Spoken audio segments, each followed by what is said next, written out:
Halo semuanya, kami dari Technopreneurship kelas B akan menjelaskan tentang salah satu dari ide bisnis kami, yaitu Dwi Cara. Berikut adalah anggota dari kelompok kami.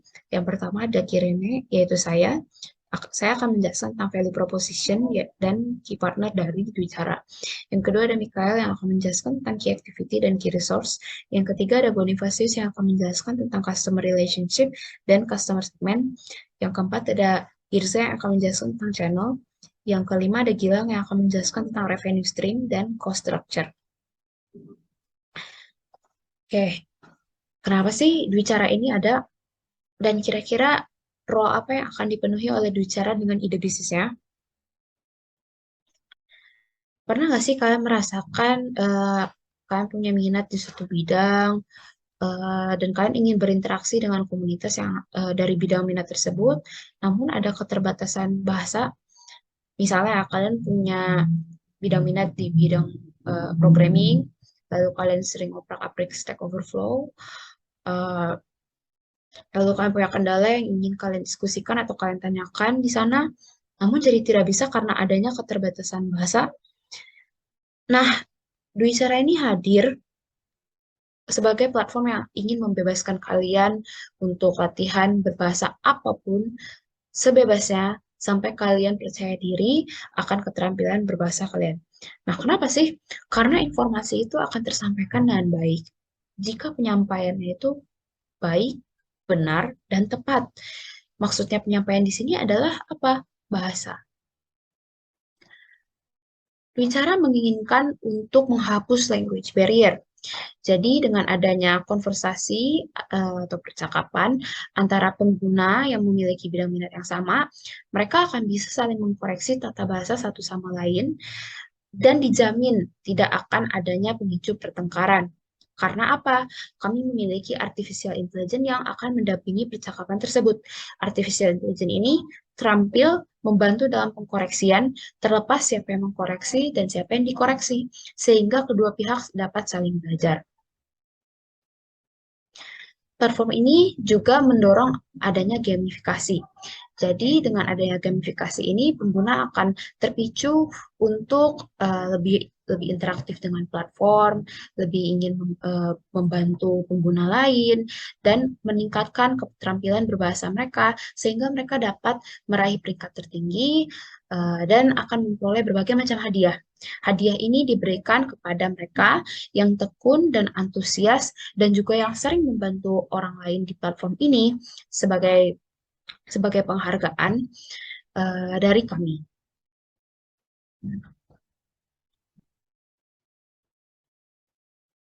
Selanjutnya, saya akan membahas tentang key activities dari bicara. Ada 4 key activities dari bicara, yaitu app development, data research, marketing, dan community management. Yang pertama yaitu app development, di mana bicara adalah salah satu platform berbasis aplikasi, sehingga bicara harus melakukan pengembangan aplikasi tersebut, baik secara teknikal maupun secara desain, untuk memastikan pengguna dapat merasakan pengalaman yang baik ketika menggunakan aplikasi bicara. Yang kedua yaitu data research, di mana bicara perlu melakukan research mengenai penggunanya untuk bisa memberikan layanan yang paling baik dan terkustomisasi untuk setiap penggunanya. Yang ketiga yaitu marketing, di mana bicara harus melakukan marketing untuk mencapai target pengguna yang banyak. Marketing ini bisa dilakukan lewat sosial media, atau iklan-iklan di website belajar bahasa, atau bisa langsung terjun ke acara belajar bahasa atau komunitas-komunitas bahasa yang ada di sekitarnya. Dengan melakukan marketing ini, kiranya bicara ini bisa semakin dikenal dan digunakan oleh banyak orang. Dan yang keempat yaitu community management. Karena bicara sangat bergantung pada komunitasnya, maka komunitasnya harus dikelola dengan baik agar pengunjung bisa merasakan pengalaman yang baik tanpa kendala dan terbebas dari hal-hal yang tidak diinginkan. Selanjutnya saya akan membahas tentang key resources atau sumber-sumber daya yang penting untuk menjalani bisnisnya bicara. Ada 4, yaitu mobile application, partnership, educational content creator, dan community. Yang pertama yaitu mobile application, di mana bicara adalah platform yang ada di aplikasi, yang ada di smartphone atau telepon pintar, Maka aplikasi bicara adalah salah satu sumber daya yang paling penting untuk jalan bisnis bicara. Yang kedua itu partnership, di mana bicara akan menjalin partnership atau kerjasama dengan berbagai pihak untuk mendukung jalannya proses bisnis bicara. Partnership ini bisa dilakukan dengan komunitas bahasa, atau bisa dilakukan dengan universitas ternama, atau lembaga bahasa yang bisa mendukung proses belajar di bicara. Yang ketiga itu educational content creator, di mana kita ketahui bicara membuat artikel-artikel tersedia di aplikasinya agar bisa dipelajari oleh penggunanya. Maka kan bicara memerlukan content creator agar bisa mempublish artikel-artikel mereka di aplikasi bicara sehingga bisa dibaca oleh mereka. Education content creator ini perlu dikelola agar berkualitas baik dan layak ditampilkan. Dan yang terakhir adalah komunitas, di mana komunitas sangat tergantung, kalau bicara sangat tergantung terhadap komunitas yang ada untuk saling berkomunikasi dan mengoreksi bahasa yang digunakan di bicara tersebut, sehingga komunitas adalah salah satu resources yang paling berguna bagi bicara. Untuk bagian selanjutnya akan dijelaskan oleh teman saya.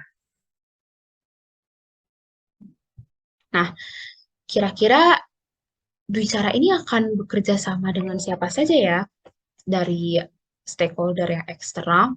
Nah, tentunya kami akan bekerja sama dengan supplier, dengan platform-platform layanan Google seperti Google Cloud Platform, Google AdSense, dan Google Analytics. Pertama, Google Cloud Platform ini adalah tempat di mana kami adalah layanan di mana kami akan menyewa atau membeli server per tahun untuk menampung website, database, serta user-user kami. Yang kedua, Google AdSense. Ini adalah salah satu dari sumber revenue kita. Jadi kami akan membiarkan platform kami ada iklan dari Google. Tentunya kita harus melihat performa dari aplikasi ataupun website kita, sehingga kami akan bekerja sama dengan Google Analytics untuk melihat SEO atau melihat SEO dan melihat performa-performa lainnya. Lalu untuk mobile, kami juga akan bekerja sama dengan Google Play untuk mengimplementasikan aplikasi mobile kami.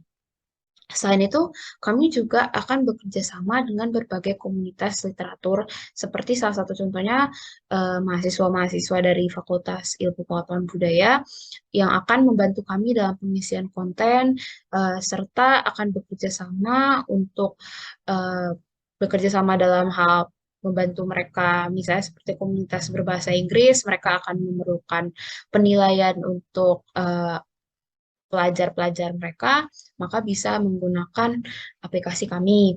Kami juga akan bekerja sama dengan berbagai macam fintech yang akan membantu kami dalam memudahkan pembayaran subscription dari para pengguna kami. Misalnya seperti GoPay, OVO, Dana, ShopeePay, dan sebagainya. Juga dengan bank-bank seperti Bank BNI atau Link Aja, dan sebagainya.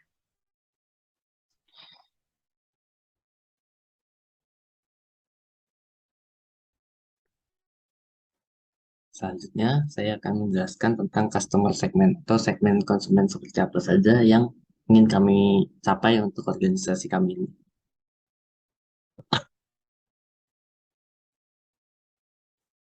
Jadi, customer segment yang ingin kami capai di aplikasi ini adalah language learner dan linguistic enthusiast, atau pada dasarnya adalah orang-orang yang tertarik untuk mempelajari dan menguasai beberapa bahasa.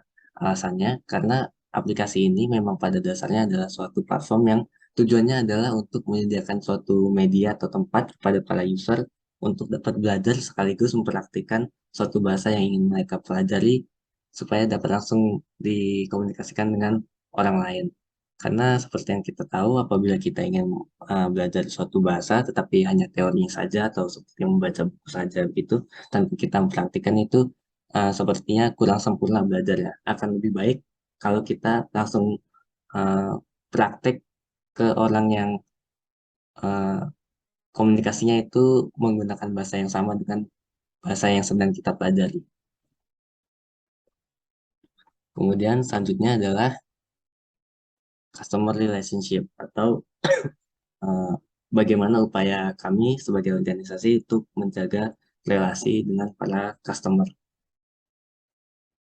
Jadi, upaya yang kami lakukan untuk menjaga relasi kami dengan para konsumen, baik itu yang sudah menjadi pengguna di aplikasi ini atau para calon konsumen atau customer potensial, supaya dapat tertarik dengan aplikasi kami, yaitu dengan membuat harga berlangganan yang terjangkau. Karena dengan melihat harga yang mahal itu pasti orang akan berpikir bagaimana atau mencari aplikasi yang serupa tapi harganya yang lebih murah.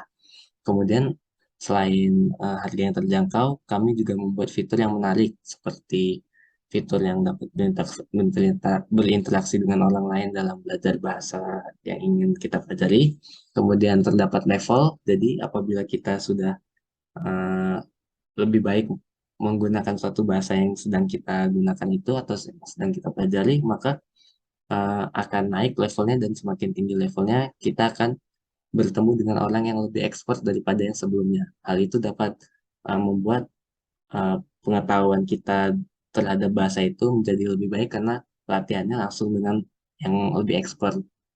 Kemudian ada juga fitur peer correction karena ketika kita belajar bahasa atau mempelajari apapun itu pasti uh, suatu hal yang wajar apabila kita melakukan suatu kesalahan. Nah, untuk uh, membantu kita dalam uh, membenahi hal-hal yang salah itu kita menciptakan suatu fitur peer collection yang dibantu menggunakan AI supaya apabila kita terdapat kesalahan itu dapat dikoreksi oleh rekan kita ketika berkomunikasi dengan bantuan AI supaya tujuannya uh, uh, lebih valid koreksinya karena apabila kita dikoreksi oleh peer kita itu pasti ada kemungkinan kita berpikir apakah peer kita ini juga mengkoreksi kita dengan benar atau tidak. Nah, untuk memastikan atau validasi hal tersebut itu kita menggunakan AI. Kemudian ada juga fitur sensor untuk tidak menampilkan hal-hal yang ofensif atau hal-hal yang tidak baik dari suatu pengguna ke pengguna lain karena uh, ada konsep komunikasi antara satu pengguna dengan pengguna lain itu menggunakan chat.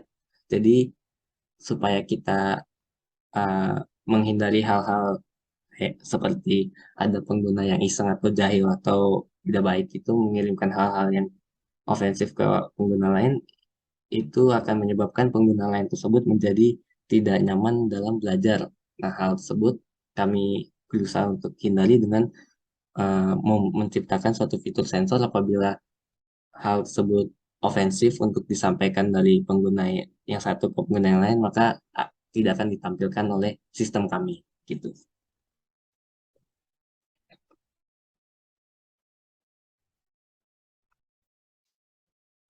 Kali ini saya akan menjelaskan tentang channel dari startup kami. Channel sendiri di dalam BMC adalah how you deliver your value to your customer. Bagaimana cara kita mendeliver value yang kita miliki ke para calon konsumen nantinya. Saya menentukan 2 channel utama dalam startup kami yang bisa digunakan, yaitu yang pertama adalah sosial media, yang kedua adalah community approach. Kami akan menggunakan sosial media seperti TikTok, Twitter, Instagram untuk mempromosikan aplikasi kami gitu dan memberikan awareness tentang apa itu aplikasi kami, sejarahnya, apa manfaatnya dan lain sebagainya. Termasuk di dalamnya kami juga akan menggunakan aplikasi sosial media untuk berinteraksi dengan konsumen.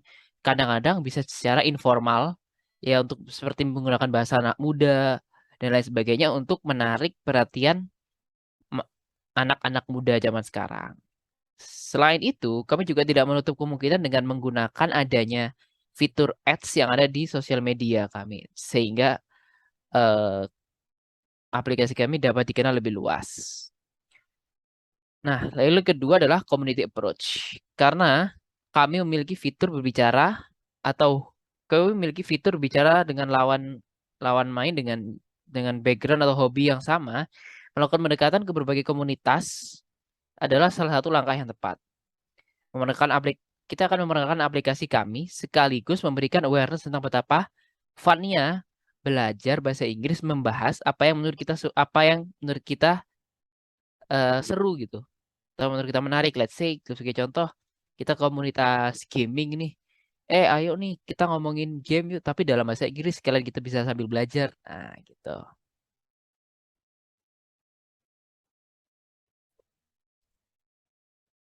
Oke, selanjutnya kita akan membahas mengenai cost factor dari bicara. Seberapa banyak kos-kos yang diperlukan dalam berjalannya bicara.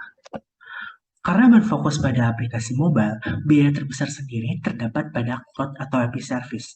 Penggunaan third party juga tidak dapat dihindari dan dibutuhkan untuk menciptakan pengalaman yang terbaik saat user melakukan chatting. Kemudian, biaya selanjutnya ada pada marketing cost, yang mana bicara sangat tergantung pada seberapa banyak user di dalamnya. Kita perlu melihat sebanyak mungkin orang-orang untuk berlatih bahasa melalui aplikasi bicara. Oleh karena itu, perkeluaran terkait marketing sangat dibutuhkan. Kemudian, selanjutnya kita akan membahas revenue stream. Dari mana saja sih bicara bisa mendapatkan revenue-nya? Untuk hal tersebut terbagi menjadi dua. Pertama, melalui Google AdWords, yaitu bicara akan dipasangi beberapa iklan. Kemudian, selanjutnya akan ada penjualan subscription. Subscription ini akan menyediakan paket subscription yang mana akan meningkatkan pengalaman pengguna saat menggunakan bicara, seperti free ads, premium sticker, and profile, hingga akses fitur spesial seperti chat with expert hingga pre-correction with AI.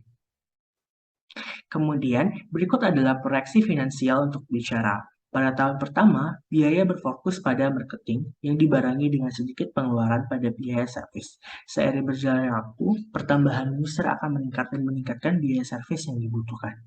Kemudian, untuk subscription sendiri akan dimulai pada kuartal keempat tahun pertama, karena pada sebelum ada subscription akan difokuskan menarik user sebanyak-banyaknya untuk menggunakan aplikasi bicara. Selanjutnya, bisa kita lihat dari proyeksi ini, didapat bahwa BAP di bicara akan dicapai pada tahun kedua, yaitu pada kuartal kedua. Terima kasih atas perhatiannya, lebih dan kurangnya mohon dimaafkan. Selamat siang.